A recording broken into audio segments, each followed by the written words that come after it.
Erica Mena, welcome back. Hello. It's been a long time, huh? It's been, maybe 2, 3 years? Since we sat down, probably a little bit Yeah, longer than that. Yeah. yeah.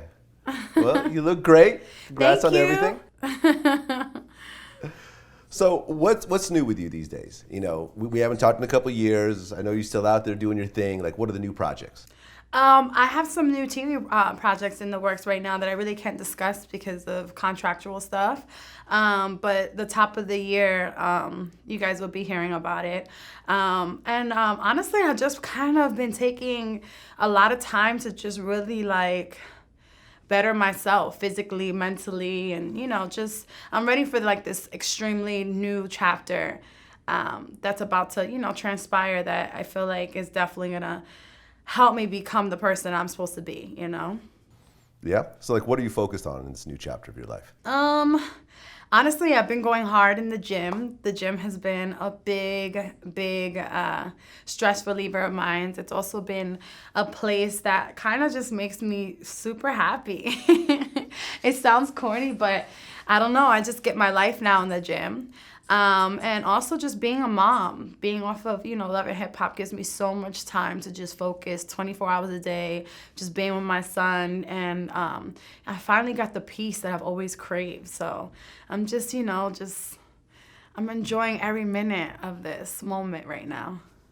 Yeah. Like, how old is your son now? He's 9. He's Okay. 9. He's so smart, so, well spoken, well behaved. I really lucked out with him. Absolutely. Now, I mean, at one point, the situation with your son's father was kind of crazy. There was a fight that was Yeah, no, broadcast over television. we had some ugly times, yeah, for sure. Yeah. Like, how is it these days? We're like best friends. We really are. And honestly, I wish that people could see the kind of friendship we have because people to co-parent it's very hard, but to be able to like be friends with the other person that we all go through our ups and downs, but to see like us now and if you knew us then, it's like night and day. But it's also very inspiring even for me because it's like I wish we had this a long time ago, but I don't feel like we would be so close and so open with each other like we are now had we not gone through all those troubled times. So Like, how did you guys go from fighting each other to actually being best friends? Like, what was the transition point? well, it was a lot of us accepting the fact that we would no longer be together, and then also, realizing that the only thing that matters is our child, and bringing him up in a healthy environment. And we also want him to be able to have both parents in his life, even though we're not literally together in a relationship. And now that he sees, the way we are with each other, it's kind of funny because he's actually the most happiest kid ever. So, it does a lot for your kid to see, both of their parents getting along. And then not on top of getting along, it's also the fact that you can actually, be around each other, holidays, and genuinely mean it. And it's not for publicity, like a lot of people do it for publicity for the moment and then they go back to hating each other or whatever. But kids sense everything. So when that isn't in their life, that negative stuff isn't, going on with their parents, they get to really enjoy their childhood. And I think that's, what's very important above all things. So there are some pictures that surfaced recently with you holding hands with a girl who I guess was Elian Molina. Am I pronouncing it correctly? Yeah. Okay. Are you guys just friends or is this a relationship? No, we're friends. We're really good friends. She actually, I met her because I casted her to be one of my models for my her clothing line, and she's also a very talented makeup artist. So, with work and stuff like that, we spend a lot of time with each other. But she's a phenomenal mother, a really really good friend of mine, and we're both enjoying our life right now. And I think that's what you guys saw, we're just in the moment. We're friends that have each other's back, so that's really what it is.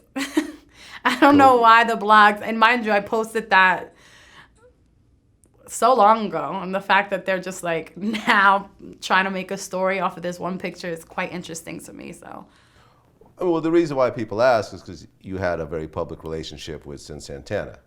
Yeah. at one point. Yeah. Now, since then, have you kind of gone back to the world with girls again, or are you strictly men? I'm single and I'm an open bisexual person, and I'm proud to say that I am. Have I been on dates with women? Yes, I have. But no, I'm really enjoying this single life, I gotta be honest, like since my last 2 public relationships, like I've taken the time just for me, and it's been so liberating, and I'm doing extremely well just in that alone, that as far as relationship, if it happens, yes, but right now that's not like something that I'm out for right now. Yeah, relationships cause too much problems. Believe it or not. this is true. But you're actually one of the few females that I know that actually gets into serious relationships with women. Because I know a lot of females who play with women, who have threesomes for their man, or just no, like... it's serious to me. Yeah. I don't, Yeah, and it's you're funny because serious. I get bashed a lot, like, oh, she's confused, or she's a hoe because she's bisexual and all that stuff. It's just who I am. I have an interest. I'm that woman that if I like a woman, I'm gonna go for it. If I like a man, I'll go for it. But it's funny because in each one, I'm very different. With women, I'm more dominating, and with men, I'm more, I play my position as a woman. So you're saying you're more submissive around Yeah, men? I'm definitely more submissive when it comes to being with a man. But yeah. Well, outside the sexual part, what's really the difference between a serious relationship with a man and a woman? I mean, there's huge differences. I mean, when it comes to being with a woman, you have more challenges. And you got to be careful because there's a lot of women that kind of, use you for their own, their own game plan, I should say.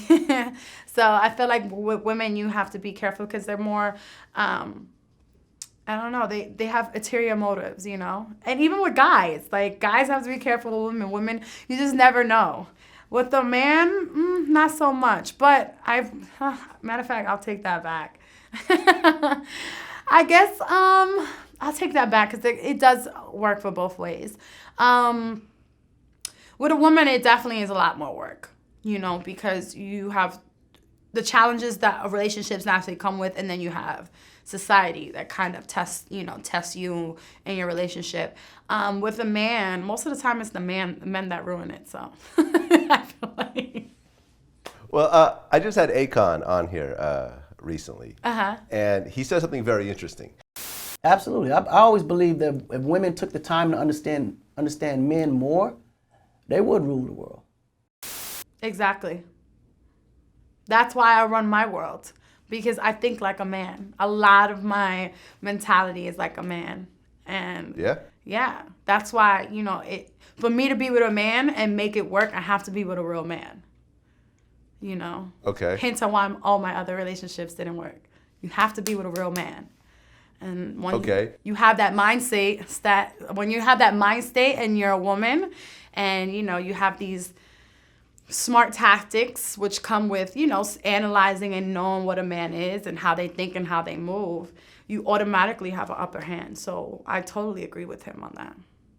Okay, so for example, one of the things that's always a conflict between men and women is that men like to have different sexual partners, and most women don't accept that. Do you, as a woman, accept that? No. A relationship is 2 people. Okay. Definitely. You can, but it causes conflicts. A lot of conflicts, a lot more issues, And us women, we're naturally, sometimes we have insecurities. And when you bring someone else in, that just adds, more to the natural state of us having those insecurities, So, yeah, that's why relationships should always be between 2 people. But just between 2 people alone, there's always some type of conflict or issues and stuff. So imagine adding one more. That's like 3 times the trouble. So you don't feel that it's possible for a man to be in love with one woman but have sex with other women and not be emotionally attached to those other women? I mean, because this is like the basic conflict. No. Like, if you look at most women, And and this is what me and Khan were talking about. When you notice like the problems most women have with men, it's almost always that. It's always, oh, he's messing around, he's doing this, I don't trust him. So what you're saying is that if us women accept that, it's easier. It shouldn't be that way, Because if it was the other way around, the man's not sticking around for us to have multiple partners. So why should we do it the other way? You know what I mean? Well, but there's also like the basic difference between men and women. Like women naturally want to settle down, have children, and Right. biologically there's different things going on. Whereas a man biologically is supposed to spread his seed and so forth. I'm not saying one is right and one is wrong. I'm just saying that this is what happens all around the world. Yeah. And that's why marriage isn't as valued as it's supposed to be. So that gives you, a lot to think about just in that, subject on that subject alone. Like marriages aren't lasting because, men are like, So therefore, it's like, when it comes to letting a man be a man, I believe that 100%.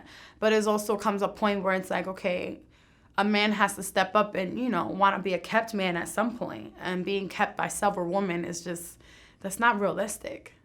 Well, when you say marriage isn't the same anymore, it isn't. It doesn't you're last. But you're just talking about marriage in America. Like, for example, if you go into like Muslim societies, it's accepted. No, the for Muslim men to have religion is multiple actually wives. one of the religions I just started learning about, and I find it to be so interesting because we're kind of taught in the States that Muslim men kind of like, belittle their women when they actually hold their women to a much higher power than we have ever thought about, in America, in our society. Our women are used as more as objects and, sex tools and, how do you say, the ticket to sell, you know what I mean? And market stuff.